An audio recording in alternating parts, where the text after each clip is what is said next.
It's time now for the latest in local news. In the news, schools in Wayne County open up on Friday, August 4th, and high school principal Brett McDaniel is going to join us tomorrow on the Butch and Bob Show with important information regarding the high school.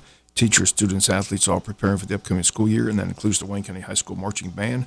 They've been practicing as well in the heat. Second-year band director at the high school, Andy Hersey, and his wife preparing for the upcoming football season and band season. We checked in with Mr. Hersey yesterday in his office and got this update on what fans can expect this high school football season. The high school band director, Mr. Hersey, second year you and your wife have the program. Looks like the numbers are way up. Yeah, last year we marched about 117, and this year we're looking at about 147. So it's grown pretty fast. Well, the halftime shows were very entertaining. What's in store this year? We're doing more of a thematic show this year. So we're doing a Western show. So it's got a lot of music that people recognize. I think it starts with the Yellowstone theme, which a lot of people know, and it has Paint It Black in there, and the Police's Roxanne, but in a tango kind of format, so it's kind of different. And then it ends with Ecstasy of Gold, which they actually play before the football team runs out every year, every game. So I think that the crowd will really recognize that. Well, you got a scrimmage on the 4th. Will the band be in the stands? Or yeah, we will. We won't be doing our halftime stuff then, since we're all just kind of get back in the swing. But we'll be there just like the spring game, playing in the stands. How long does it take to put together a halftime show? I've been writing the music for about 7 months now, and then drill, it takes me probably 2 months to write. So just my end of it takes several months, and then teaching it is going to, takes about 2 months to get the whole thing on the field. You're kind of like Coach Shaw. When he arrived, the numbers were down. Same thing with the band. How do you recruit band students? Well, I actually talked to Coach Shaw yesterday at lunch, and both of us came in from our morning rehearsals, and we both had the same exact thought of this year is so much easier. Both of our programs, I think, now have the structure that we like and what we want in our programs, and so we didn't have to spend a lot of time this year building that structure. All that was in place, so when the kids got here, for us and for him, I know that we could just get to work from the beginning. As far as getting our numbers up, it was pretty easy actually. If you put a good product out there, people want to be a part of it, and we did our best to put a great product out there, something that Wayne County has never seen before. And I know that all the younger students in band go to the game, see the band perform, and want to be a part of it. We got about 85% of all the 8th grade band students to march this year. Well, the fans enjoy the show, but besides the shows, you're in parades, you got the other programs as well, so band's a pretty big program. It's year long. A lot of people don't realize that it doesn't stop after football season. We have jazz band that goes on. We do have parades that we go through, and the parades are kind of spread out through the whole season, the whole year. So, and then we have concert season going on top of that, and by the time you're done with one thing, the next thing's starting up, and it's just this continuous cycle. So it's a lot, but I'd rather be busy all the time than to just be sitting around. But I think anytime we can get out in the community and do anything with the band, it really drives home a good statement for us. I know last year we took the marching band to all the elementary schools at the end of the year and played for the 5th graders and for a lot of the other students too. But we got over 226 5th graders signed up to be in beginning band next year, which is phenomenal. That's fantastic.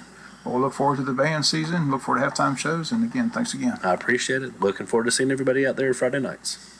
Once again, those comments, high school band director Andy Hersey. Again, a reminder, Wayne County High School open house for all grades will be held on August 3rd. That's a week from this Thursday, 3:30 to 6 p.m.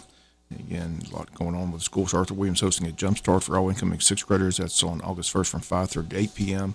And again, a reminder, the Wayne County Tourism has a special back-to-school event set for Saturday, August 5th called Touch a Truck. The event's called Touch a Truck features heavy equipment, emergency vehicles, tow trucks, bucket trucks, along with food and informational booths where kids can see them up close. This event's going to be centered around West Walnut Street between North Macon and Northeast Broad Streets. Streets will be closed to vehicles. The first hour of the event will be quiet hour for sensory-sensitive children. During this time, no sirens will be used. Visitors are encouraged to shop local businesses in the downtown area for back-to-school supplies. If you need vendor or booth information, contact Heather Altman at the Wayne County Board of Tourism Board Office, number 912-427-3233. For participation with the vehicle, simply contact Donnie Ray at 912-424-0376. Again, the event's entitled Touch a Truck, set for Saturday, August 5th from 9 to 2 in downtown Jesup. We'll be back with more news after this word from our sponsor, other commercial messages, so please stay tuned. Other news, Wayne County Superior Court in session day in courtroom C. The Honorable Judge Burt Guy on the bench. On the docket, another bond hearing for defendant John Jankowski, has remained in jail since his arrest back on June 22nd. He's been denied bond once, but his attorney, Adrian Browning, requested a second bond hearing that has been granted. Jankowski faces charges of distribution of controlled substance, criminal attempt to commit rape, and sexual battery. His arrest followed an undercover operation conducted by the Jesup Wayne County Narcotics Team after they received complaints from women stating they had been drugged while drinking at local establishments. Undercover agent claimed she was drugged by Jankowski, ended up in the hospital, but recovered. At the first bond hearing, Assistant DA Tiffany Montenegro asked Judge Lane that bond be denied. At that time, she told Judge Lane that they had 12 sworn statements from women who claimed they were victims of the defendant. Assistant DA Montenegro told Judge Lane that the hospital ran tests and found opium in the undercover agent system. On the night of Jankowski's arrest, they found the same drug opium in his truck. Once again, bond was denied at that time by Judge Lane. Today, a different judge, Burt Guy. Defense attorneys hoping for a different outcome. They claim that their client's entitled to bond, and they'll argue that today in court. The WIFO film will be in court, have the full report for you tomorrow here on the local news. Still waiting the first court appearance of 34-year-old Courtney Sellers, who remains in jail, facing 15 felony counts, including first-degree arson and insurance fraud in a house fire that occurred in Scriven, Georgia. On Monday, the GBI released a statement in which their investigation reveals that Sellers compelled her 12-year-old stepchild to start the fire. The statement reads, based on footage and interviews, investigators determined that Sellers talked her 12-year-old stepchild to start the fire inside the home for insurance money. Once again, Sellers, arrested on July 18th, remains in jail at this time. We'll be back with some final news notes after this word from our sponsor, the commercial messages, so please stay tuned. Final notes news, Hospice South Georgia selling tickets to their fundraising event entitled Market to Midnight, set for Saturday, August 26th from 7:30 to midnight with the band Six Piece Suits performing. The event takes place at the Wayne County Farmers Market at 533 North 1st Street in Jesup. Tickets are on sale for $15 each. The night will include some silent auction items, food vendors, dancing, and all proceeds benefiting Hospice of South Georgia. Once again, if you need ticket information, simply contact Callie McGregor at 912-588-0080. Reminder, this is an election year in the Wayne County cities of Jesup, Odom, and Scriven, all set for city elections in November. Qualifying, however, for these elections begins on Monday, August 21st. The election date is November the 7th. Last day to register to vote for the election is Monday, October the 10th. That's going to do it for latest in local news. Sports comes your way in a few minutes. Bob Morgan, say have a great day.